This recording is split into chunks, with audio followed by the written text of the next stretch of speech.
Good morning, good evening, based on wherever you are. Thank you for joining our global support group. The purpose of this group is to encourage adoption of wellness habits. Once again, welcome all. In these uncertain times, we can be proactive and choose to build strong immunity rather than choosing anxiety or fear. Diet is the key to wellness, we all know that. We also know that more fruits and veggies are good for us, and we must cut down on sugary sodas and processed food. How to do that is the challenge, and in this group, that's what we encourage. One simple idea is simply not to buy the junk food and keep fruits and veggies handy and visible. Today, we will explore diet in more detail with Dr. Vivek Shambhahat. We will start with the music with Amrita Rao and end with laughter yoga with Dr. Madan Kataria. So we have a very interesting hour. Stay tuned. And now, for wellness, we must be conscious, present, or mindful. And how to do that with music? Nada yoga is the ancient art of connecting with divinity and the entire cosmos through sound. There has been a great amount of research on the physical effects of music on our body and mind, including how it heals diseases and is called music therapy. And for this therapy, we have Amrita Rao with years of experience as a performer and tutor of Hindustani classical music. She is a graded artist of All India Radio in both Indian classical and light music genres. She collaborates with other artists and plays Indian style of music on kalimba, and now she will bring us to the present moment with her music. Amrita? Thank you so much, Dinesh, for the introduction. Hello, everyone. So talking about music therapy, um, the first structured use of music therapy in the Western world was considered to be in the aftermath of World Wars I and II. That's when the musicians would travel to hospitals and play music for soldiers who were suffering from war-related emotional and physical trauma.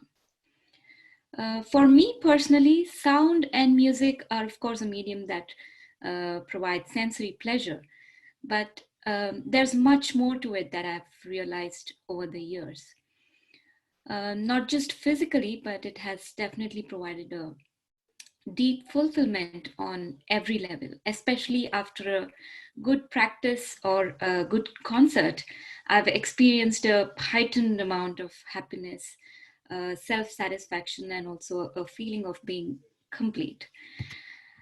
So, coming to the ragas, the music itself, ragas are classified according to the most appropriate time of the day. So, it's the sur that defines what is the most appropriate time of the day it has to be played or sung in. And to the predominant rasa or the emotion that they evoke. Bhairav is a morning raga. It's called the king of morning ragas. And different morning ragas evoke different moods in a listener. Bhairav is a raga that is associated with Shiva. You might know that Bhairav is also another name of Shiva. Bhairav is a very meditative rag and usually sung after you wake up and you are ready with your prayers. The rag awakens the soul with tranquility and calm. If you can picture a serene snow-capped hills where Shiva is sitting and meditating, and there is a brimming river flowing silently, and in the horizon the sun heralds the break of the day. That is the picture you get when you think of Rag Bhairav or when you listen to Rag Bhairav. Let me start with a little bit of alap in Rag Bhairav and then slowly increase the tempo by singing a bandish or a chota kyal or a song that is composed in Rag Bhairav. And then there's this concept of Bharat, where we increase the tempo uh, to show how entertaining the rag is, using the swaras that it has, the notes that it has. Okay. Some Chatterjee or some not chat. I'm sorry.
Re ga ma pa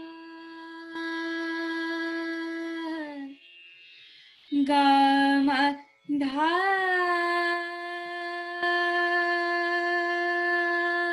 pa ma pa dha ni sa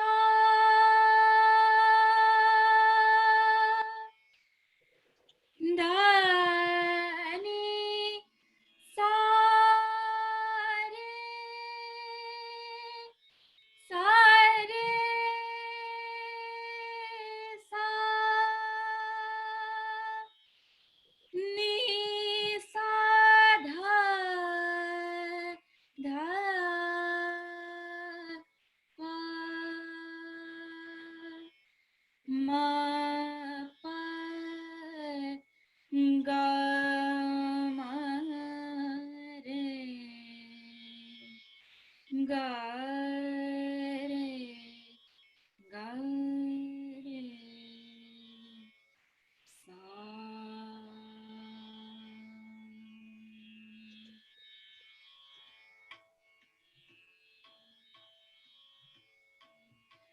जागो मोहन प्यारे तुम, जागो मोहन प्यारे तुम, जागो मोहन प्यारे तुम, सावरी सूरत मोहे मन ही भावे सावरी सूरत मोहे मन ही भावे सुंदर श्याम हमारे सुंदर श्याम हमारे जागो मोहन प्यारे तुम जागो मोहन प्यारे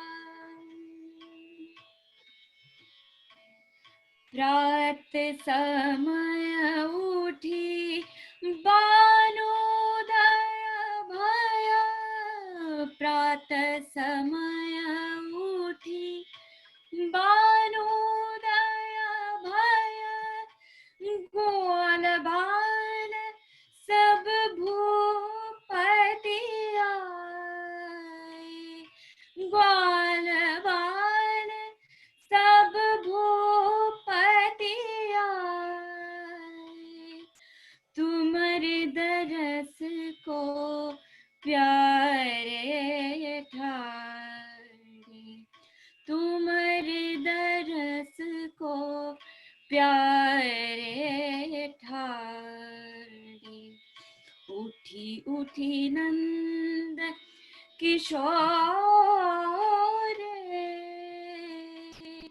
उठी उठी नंद किशोर जागो मोहन प्यारे जागो मोहन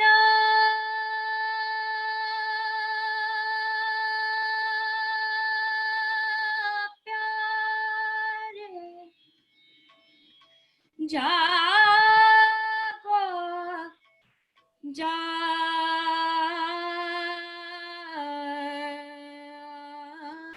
जागो आ आ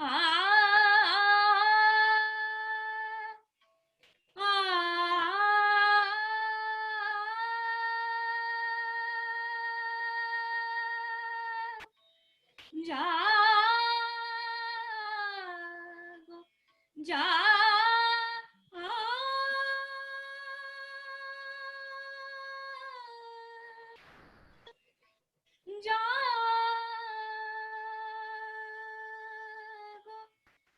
जागो मोहन प्यारे तुम आ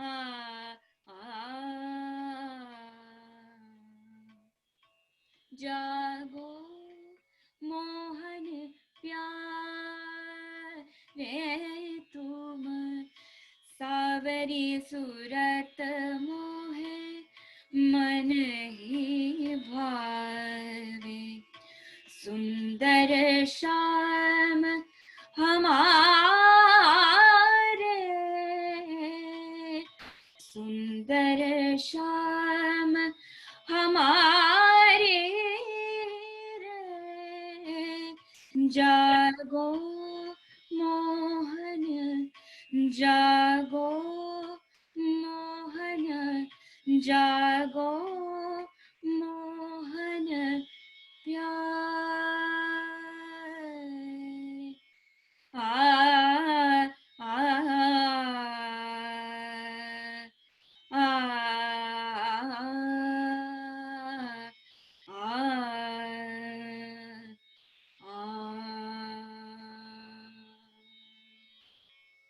Thank you so much.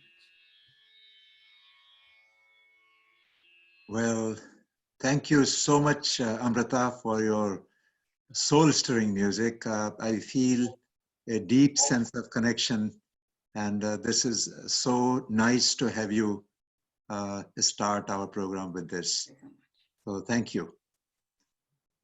So those of you have just joined us, you just heard Amrita Rao and Rag Bhairavi, and her music is so therapeutic and connects us all. And now today's topic is diet to improve our immunity. One of the key important factors, and we have Dr. Vivek Shanbhag to enlighten us and share his wisdom. Dr. Vivek Shambhag is an MD Ayurveda, and he's a licensed naturopathic doctor with 30 years of experience as an Ayurveda expert. He's a professor and a best-selling author, director of a team of 6 integrative health experts of the natural medicine and Ayurveda. He has a clinic here in San Jose, beautiful clinic. As primary care doctor, his team uses advanced diagnostics and clinically proven herbal medicine with modifications in lifestyles and diet to treat acute illnesses and permanently reverse chronic diseases. And Vivek, one of the things I share with you is that what we believe is probably one of the most important thing in our healing. And you said that, and I totally resonate with that. So we must carefully examine our beliefs. And today is the day for us to learn something new and start practicing those new beliefs or new habits. So with that, here is Dr. Vivek Shanbhag. Namaste. Namaste. Good morning, everyone. Thank you, Dinesh ji, for that wonderful introduction. And thank you for all of the wellness group audience and participants. And also thank you to the ICC Cracking the Wellness Code group for organizing this. Amrita Rao started the morning with a wonderful awaking Rag Bhairav.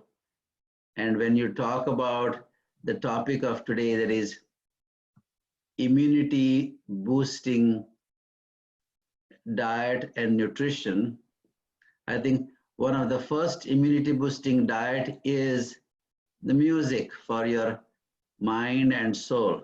So that was definitely very warming and very awakening music that we started with today.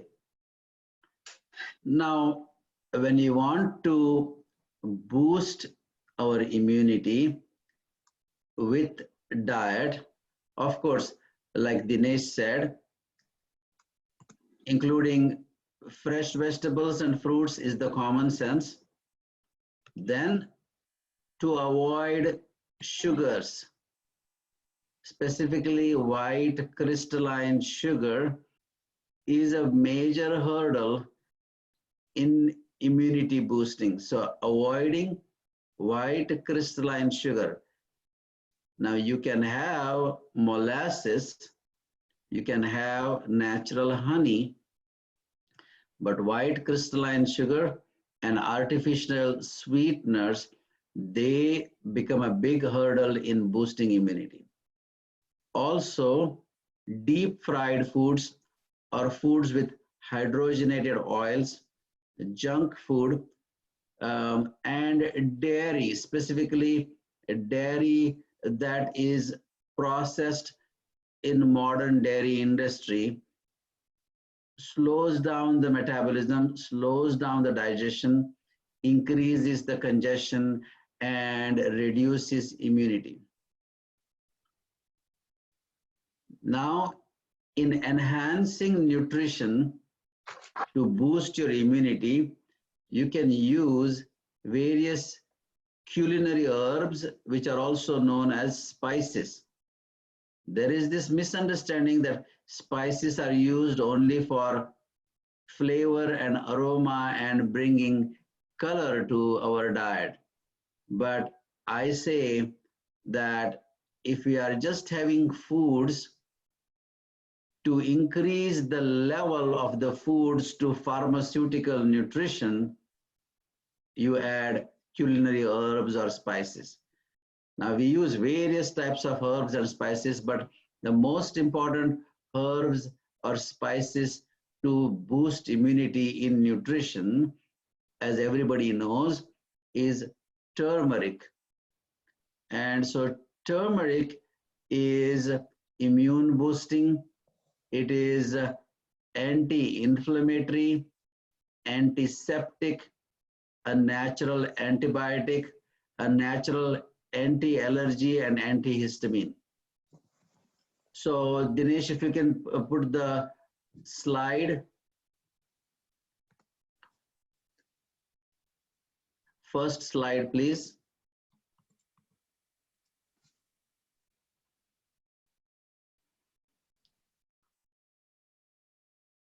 Is it up?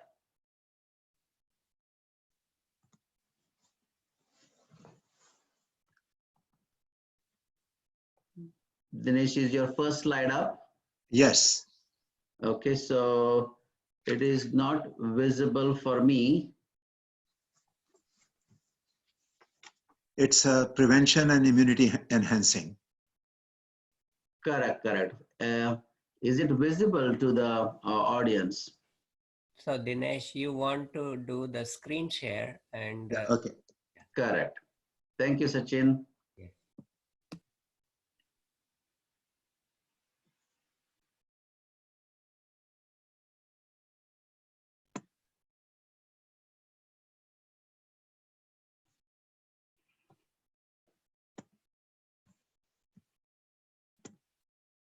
Can you see it now? No, we can't see it here. Yeah. Yeah, you have to do the screen share. Yeah. Can you see it now? No. Not yet. Not yet. So Dinesh, when you do the screen share, Yeah. you will see the PowerPoint and you have to click it and then share. Otherwise, it won't appear here. Yeah, now yes. Yes, okay, so now we can. And do the click slideshow.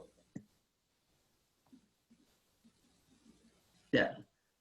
So now you're fine now. Now you can go to the, when I tell you the second one, you can do, this is fine. You can stay on this slide right now. Okay. Yeah. So as you can see in the slide shared by Dinesh here, for prevention and for immunity enhancing, the first thing I tell both my patients and students is to fill up a thermos, okay, with pure hot water and take sips of hot water every 30 minutes. There are many things that this hot water does. Okay, it first keeps your throat moist, it increases circulation, and it prevents any virus infection.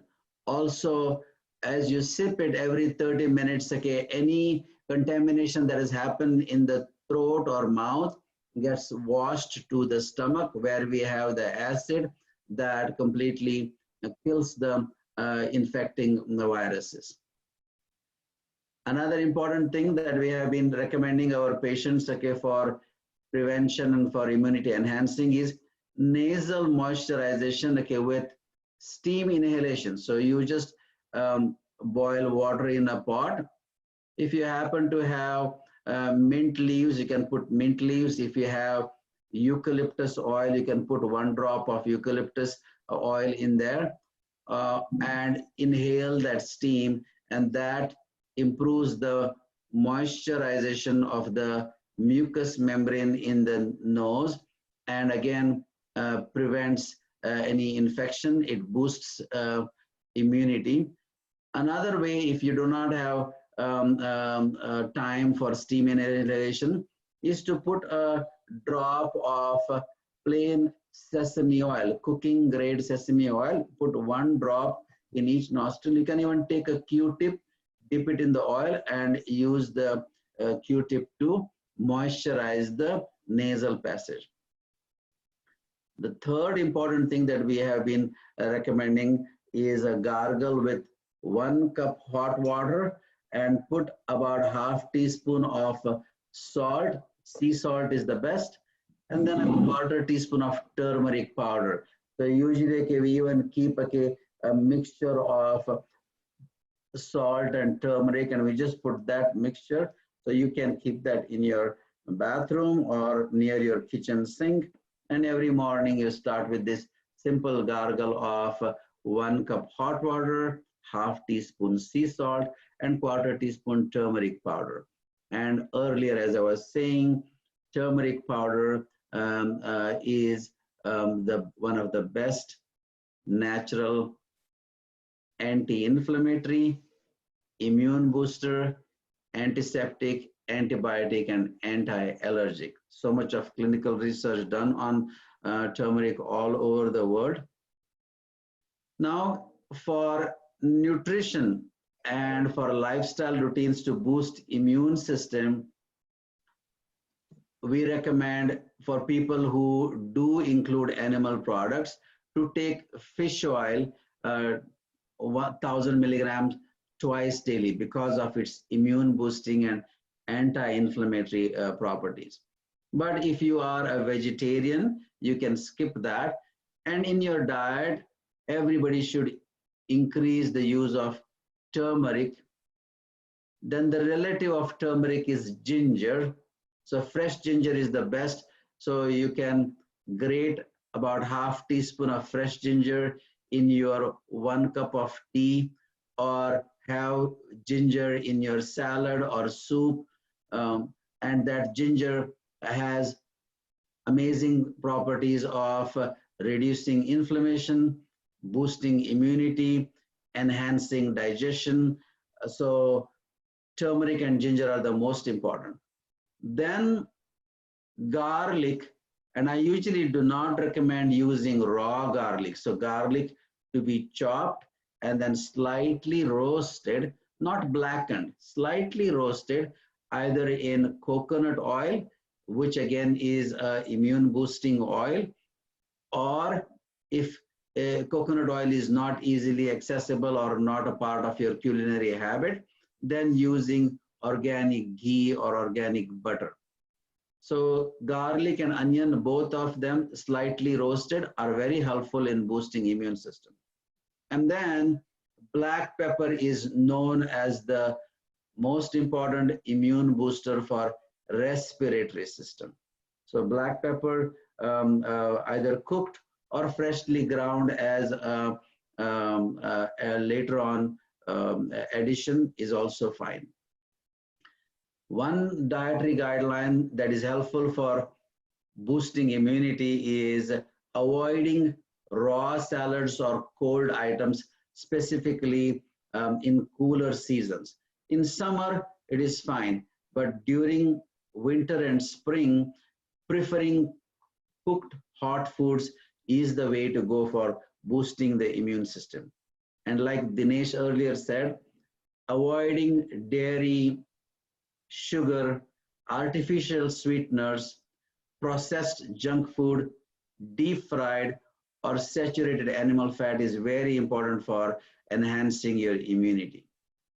Now, besides these diet precautions, one thing that is very important for boosting immunity is your routines or lifestyle modifications. Everyone knows the importance of exercise. And nowadays, many of us who are in lockdown are complaining we don't have access to our gym, but we can do floor exercise. So we can do sit-ups, we can do push-ups, we can do crunches, squats, and of course, those of us who are familiar with and comfortable with yoga, Surya Namaskar is one of the best ways to get your exercise. And if you can do about anywhere between 10 to 20 Surya Namaskar, one after another in a sequence, that can give you wonderful, complete exercise.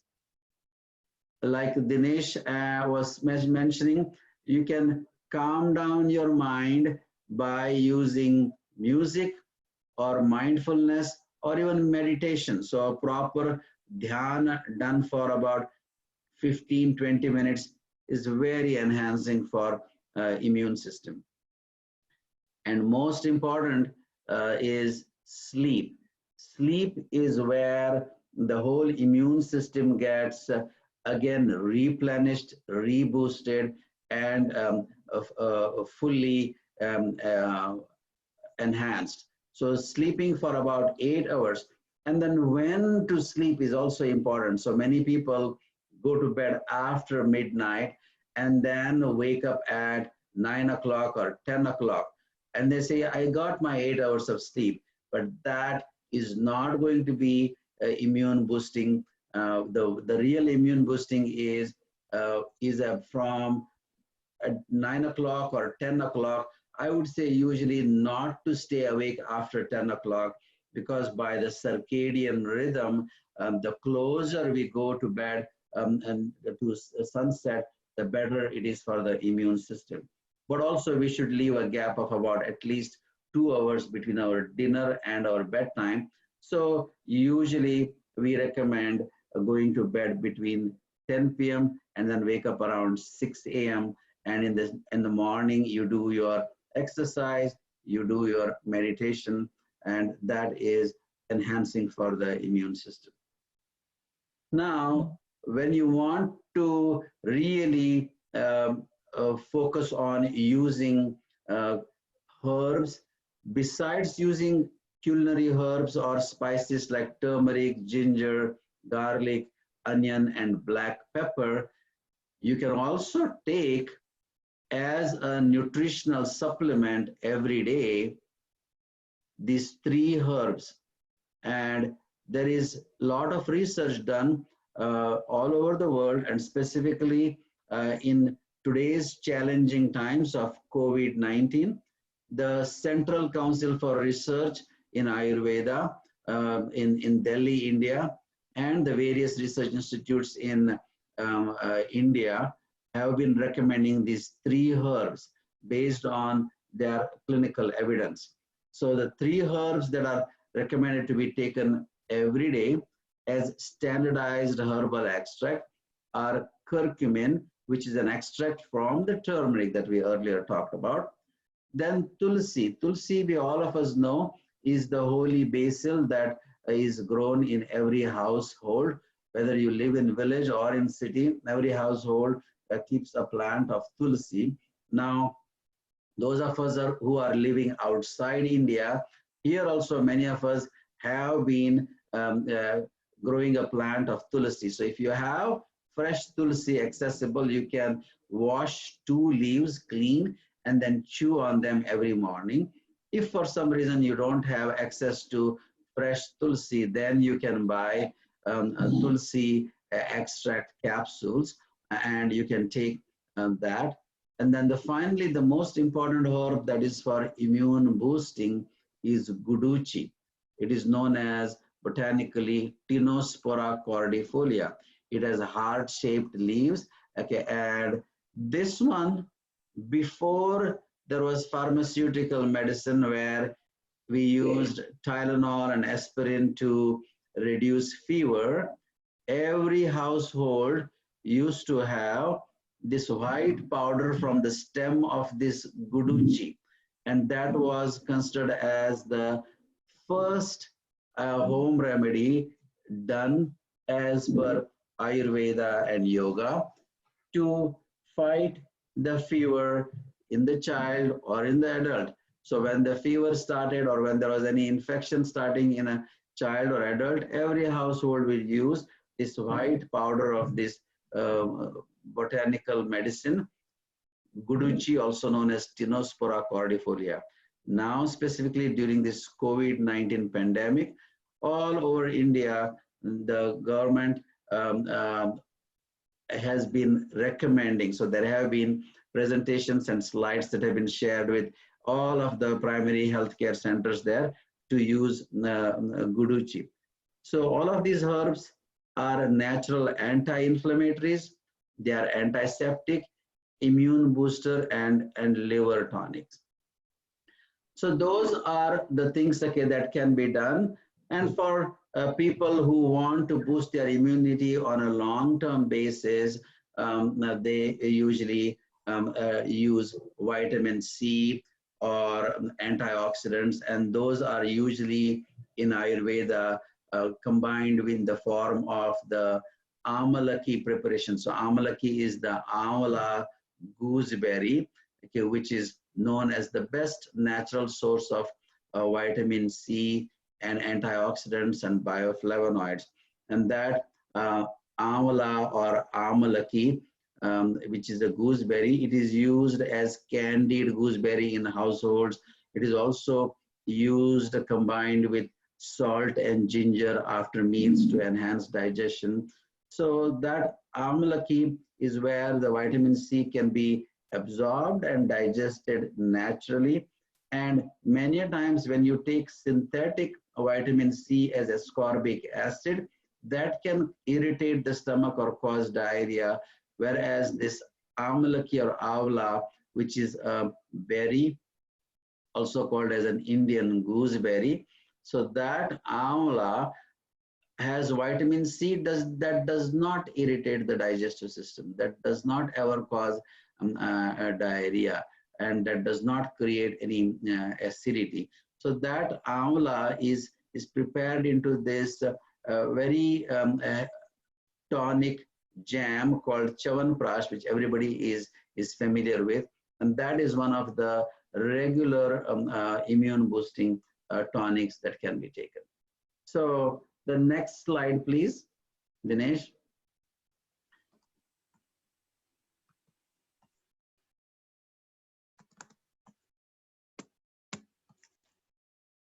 There we go. So Dinesh had asked me to talk a little bit about the Ayurvedic detoxification. So besides drinking hot water, doing a salt turmeric gargle, and including fresh fruits and vegetables, avoiding sugar, another thing that is recommended in Ayurveda to boost immunity is to do natural detox. And Ayurveda mentions that langanam paramaushadam, that is eating light or eating less quantity, eating warming foods, okay, that will be enhancing your metabolic rate. Those helps in detoxification. So langana is not complete fasting.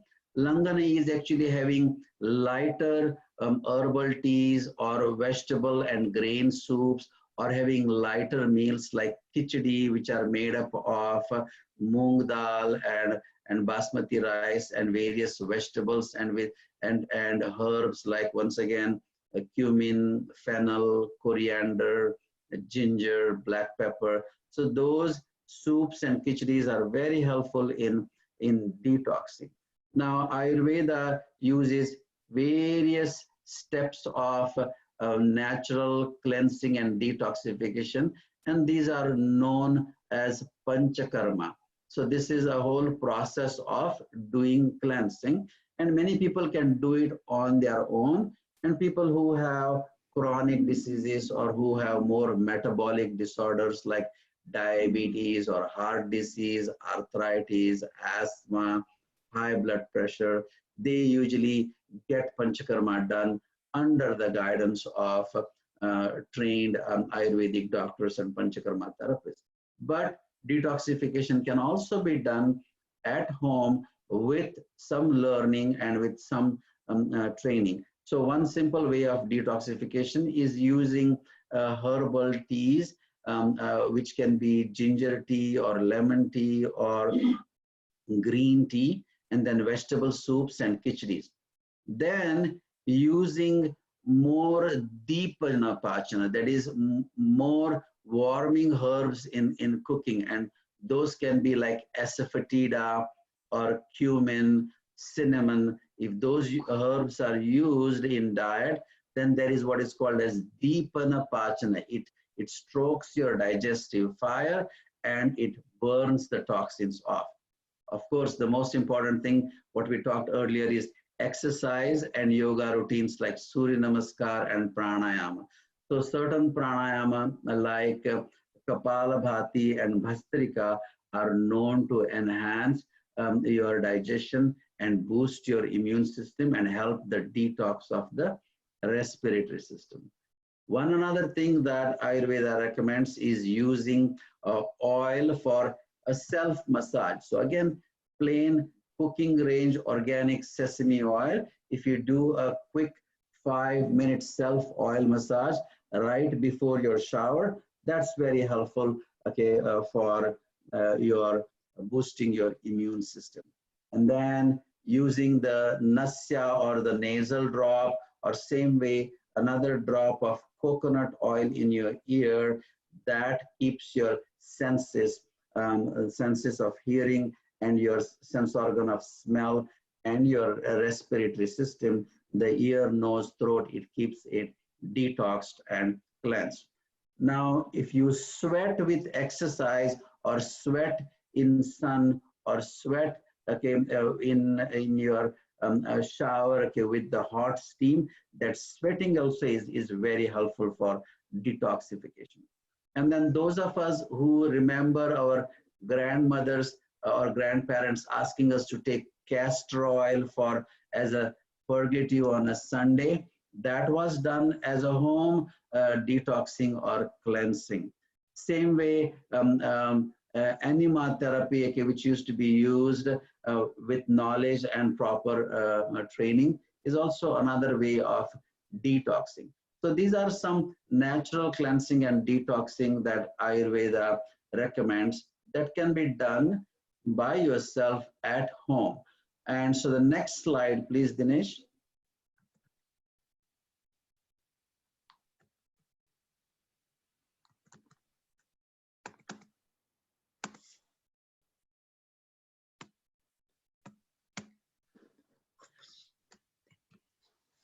So for many of our students and patients, okay, we tell them that you can do it yourself, a whole body natural detox, weight loss, and rejuvenation. So this is a program that we help patients over the online by guiding them throughout a whole week of detoxification.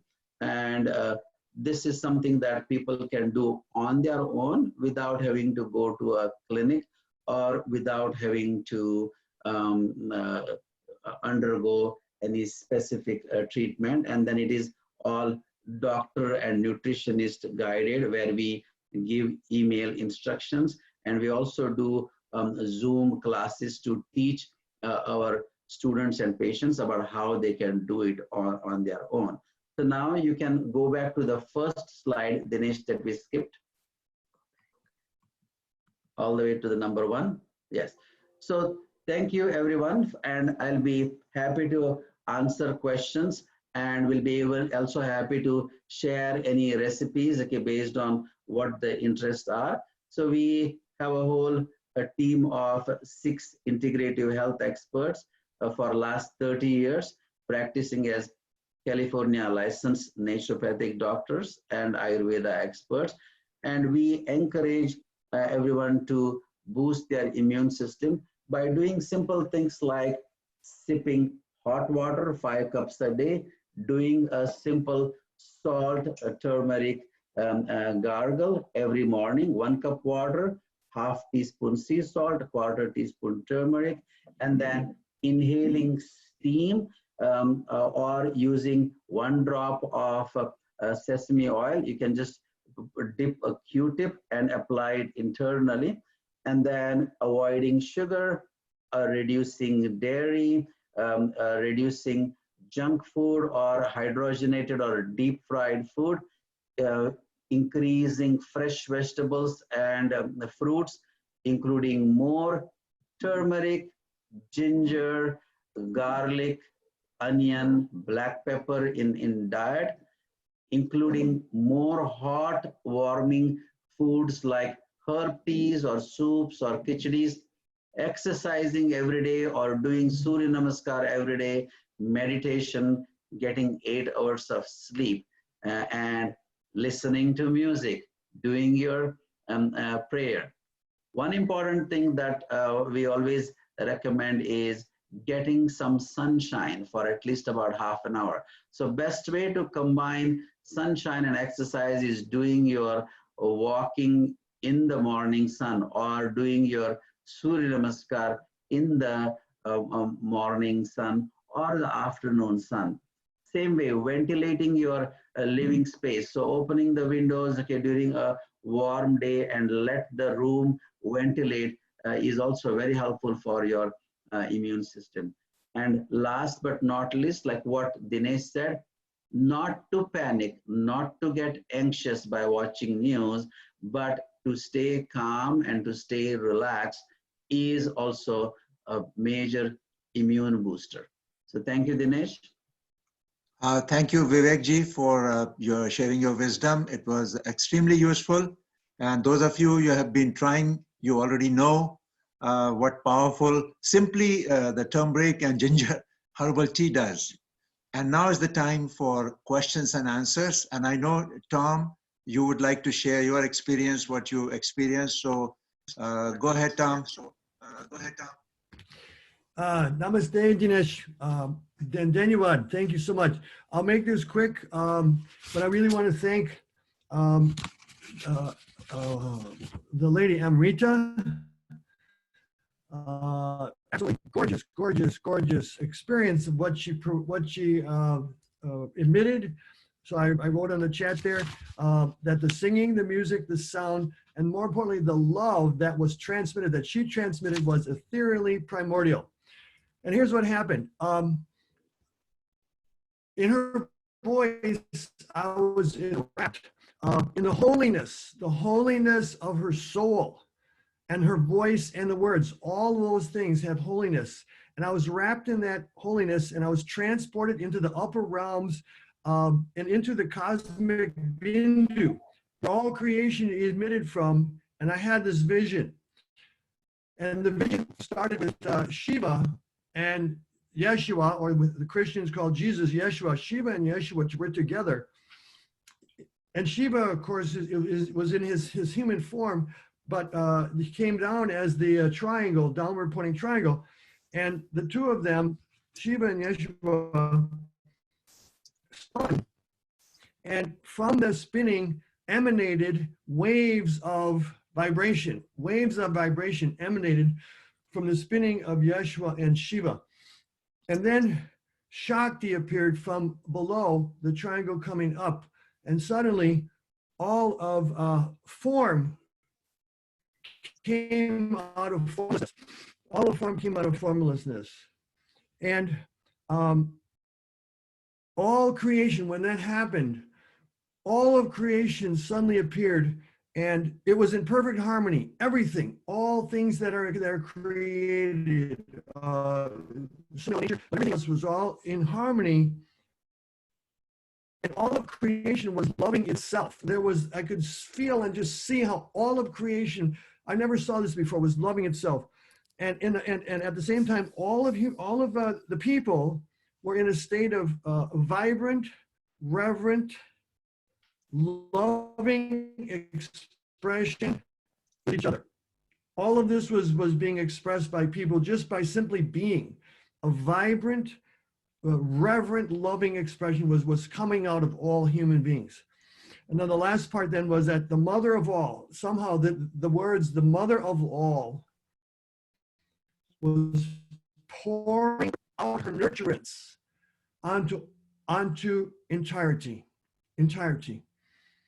So thank you so much for letting me share that with you. Thank you for allowing me to experience that. Amrita, unbelievably. Thank you so much. Unbelievably. I thank you so much for offering me that. And maybe that story matches your song. I don't know. The song is mostly about Krishna, Maybe how that's he what you're wakes up in the morning, and but yeah, all gods are same. So Okay, thank you, Tom. So this question is for Vivek. Vivek? Okay. Yes, I wanted to ask Vivek Yes, go ahead. about the ideal time for eating when you are practicing a 16 hours fasting and an 8 hours eating period. Well, the ideal eating time, okay, should be during the warmer parts of the day when your digestive fire is optimum. So that can be somewhere between morning 10 o'clock, okay, all the way till evening 6 o'clock. So those hours are when our digestive fire, all of our digestive juices are optimum. And as a result, if you have your meals, okay, between morning 10 till evening 6, again, that is not by setting the alarm. In summer, it could be even as early as morning 8. And in winter, it could be even later. So depending upon what part of the world you are in, what season it is, what your age is, what your profession is, what your daily routine is, you need to customize it for. So somebody who wakes up at 5 o'clock, okay, and has to go to work, and if their work is a construction worker where they are very physically active, it's okay for them to have their breakfast as early as 6 o'clock in the morning. And then if they are a physical laborer who is putting in 10 hours of physical labor, then they can even have their dinner as late as 7 o'clock.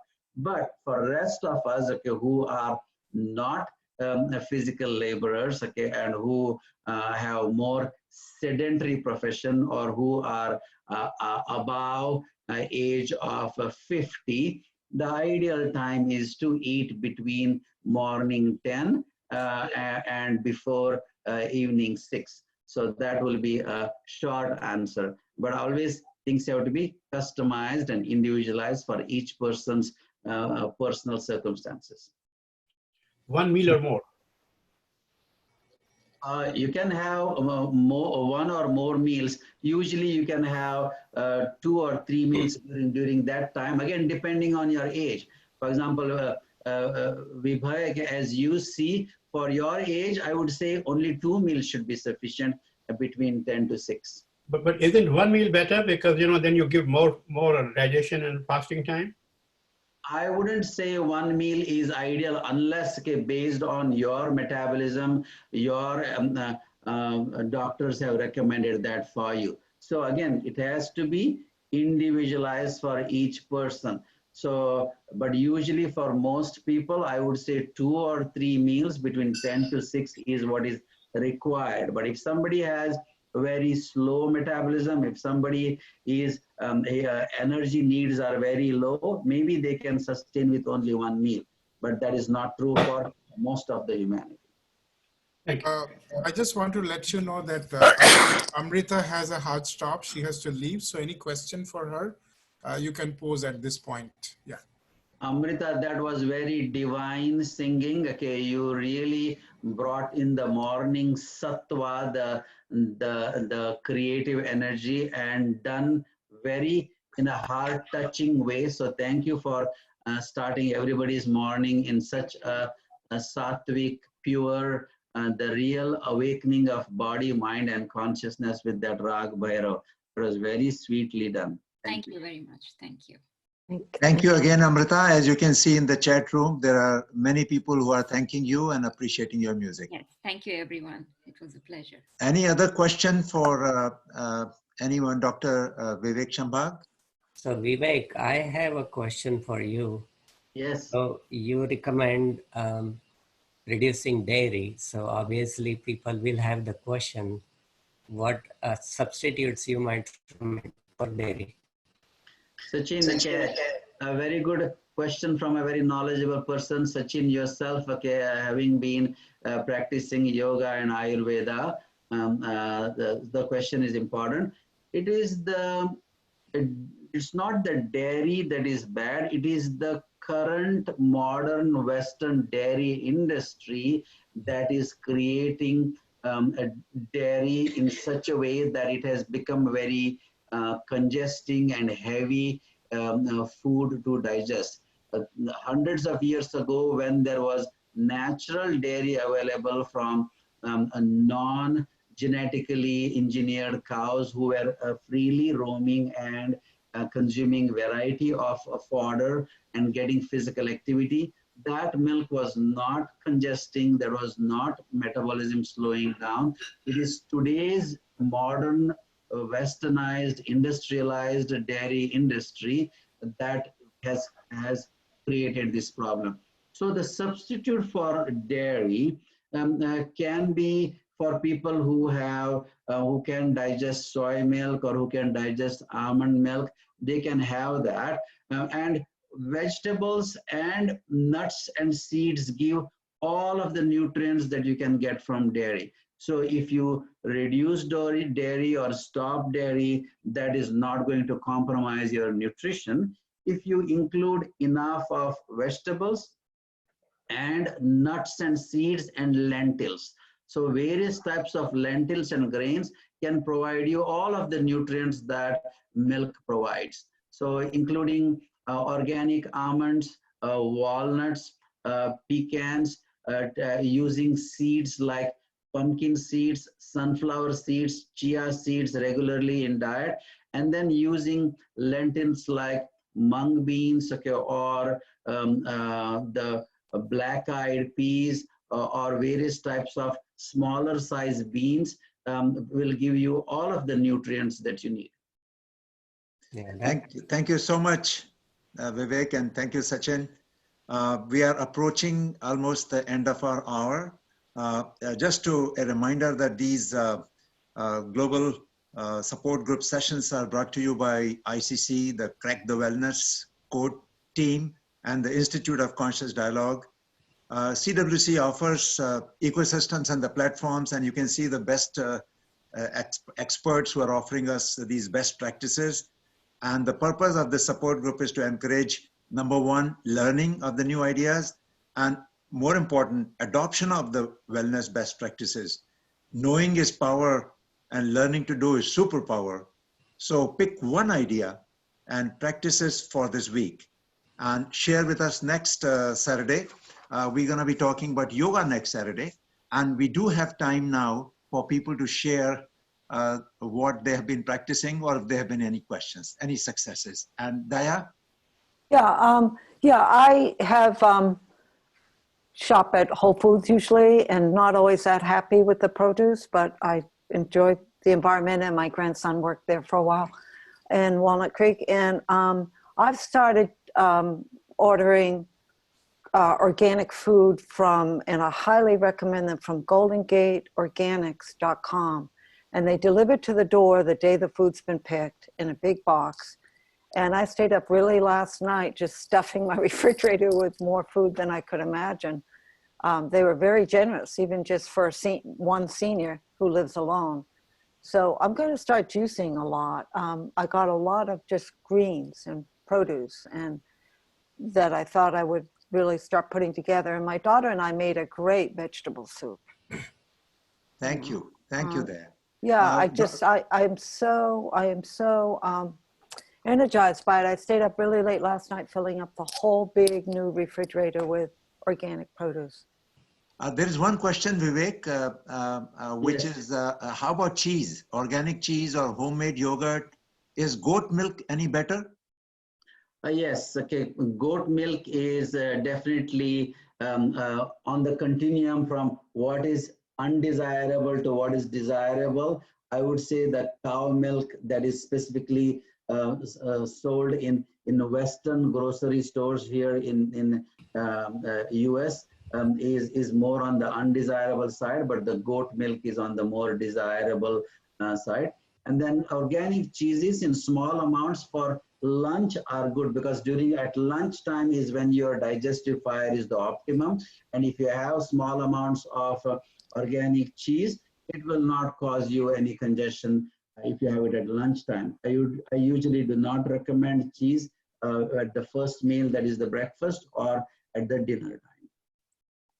Thank you, Vivek.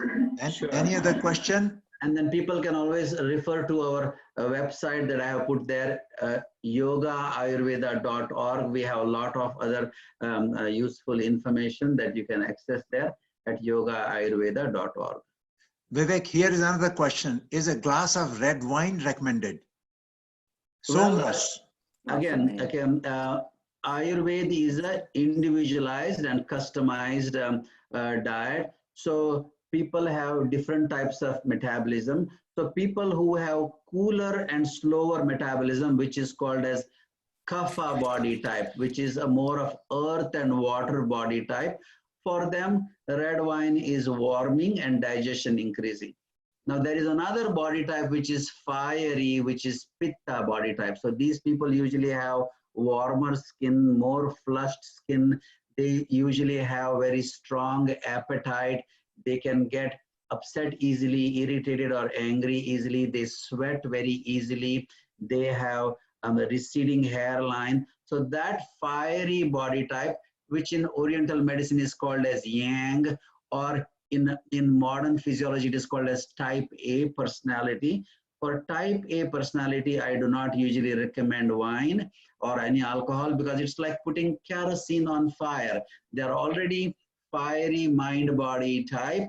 The person has already hot metabolism. So for them, alcohol will increase more inflammation, both in their digestive system, in their joints, and also in their skin, in their eyes. So for fiery metabolism, alcohol is not recommended, but for cooler and drier metabolism, alcohol or a red glass of glass of red wine is okay. Thank you, Vivek. Sure. Any other question or any other comment any would like to make? Any experience sharing? Bal, go ahead. Let me unmute you. Go ahead. Thing. And I think Dr. Bal Gupta. Yeah, I find it very, very useful for me, and my wellness has increased because of that. So I want to thank you, Dinesh, for that. That's all. Thank you, Bal. Anyone else would like to make a comment or experience sharing from last week, what you practiced? Dinesh, this gentleman said that juicing takes away the nutrients, and so it's not recommended. Can the doctor comment on that? I just use green juices mostly. Yeah, go ahead, Vivek. I do not believe that juicing takes away nutrients. If you juice it properly, again, it is about how do you combine different things. So if you just juice only sweet tasting fruits and sweet tasting vegetables, then that will slow down the rate of digestion. So you should combine properly. So for example, when you are juicing, you should have maybe a sweet tasting a vegetable like carrot. Then you should also have a more bitter and pungent vegetables like kale or spinach. And then you might also want to add a small piece of fresh ginger in there. So now when you have combined it properly, you are able to digest it properly. But if you just put only carrots and beet and apple, everything that is only sweet tasting, then you are loading that with more sugar, and then that will slow down the digestion and enhance and absorption of the nutrients. So balancing properly what you are juicing, and of course making sure what is the source of what you are juicing. So the source should be very fresh and organic vegetables if you're juicing them, and if you're taking them in small amounts. So never have juice, okay, a big tall glass, okay, gulp all within 5 minutes. So take smaller amounts of juice, and always take the juice within 3 minutes of you having juiced it, because the more you keep it out there, it gets oxidized and it loses its nutrient levels. So always have maybe only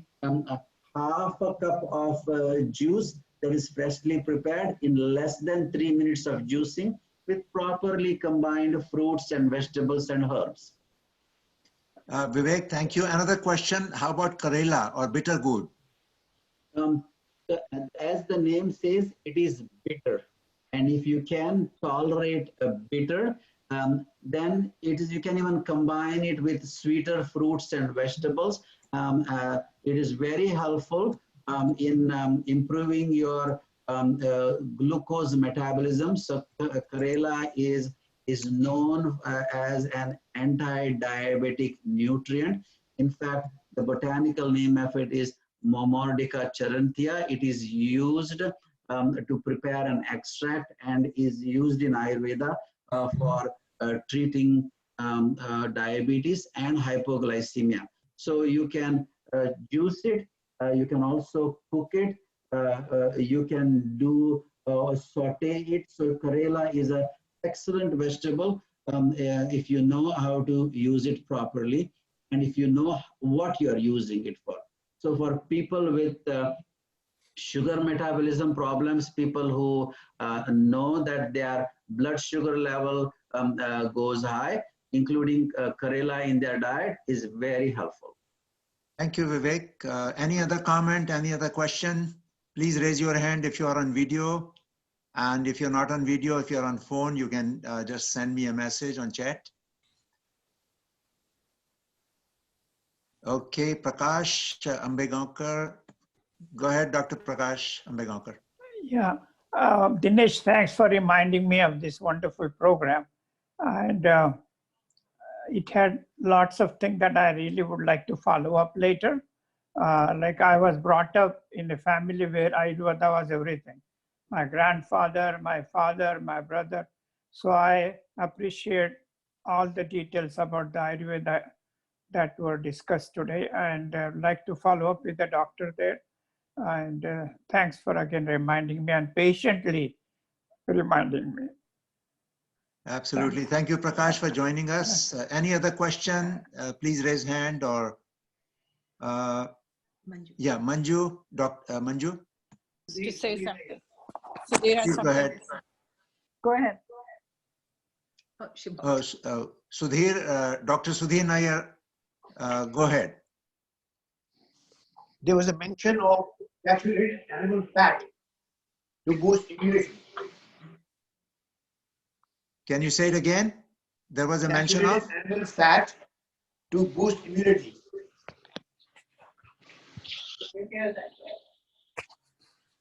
Did you hear that?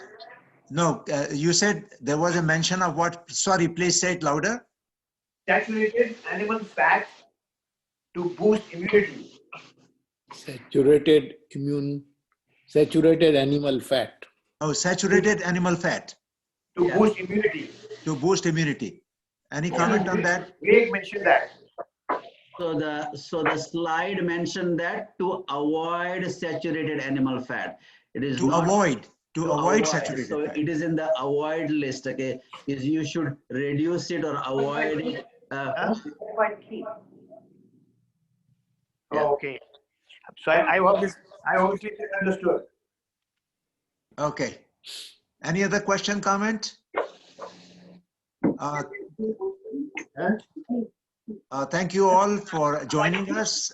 Next week, don't forget to tune in again. We're going to have a wonderful show on yoga. Yoga, what that means, yoga beyond the relaxation and exercise, as we know, yoga, its real meaning. And but before you leave, those of you who were here last weekend, Dr. Madan Kataria, founder of the Laughter Yoga, was here. And he taught us some methods to laugh. Do you remember them? And if you don't, then we'll just remind you. This is the time for about 2 minutes of laughter before we say bye. So let's start.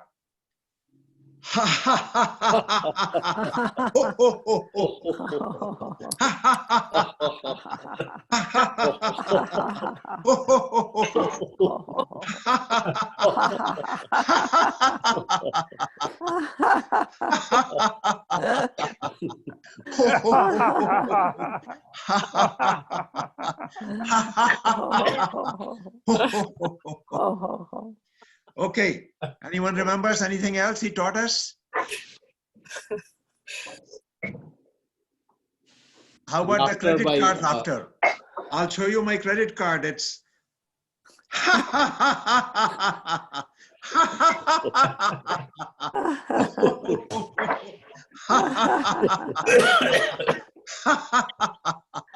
come on, give me a minute of laughter.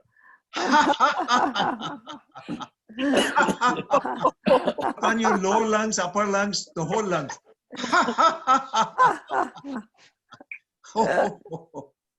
With that, we wish you a wonderful week. Practice some of these ideas which you learned today.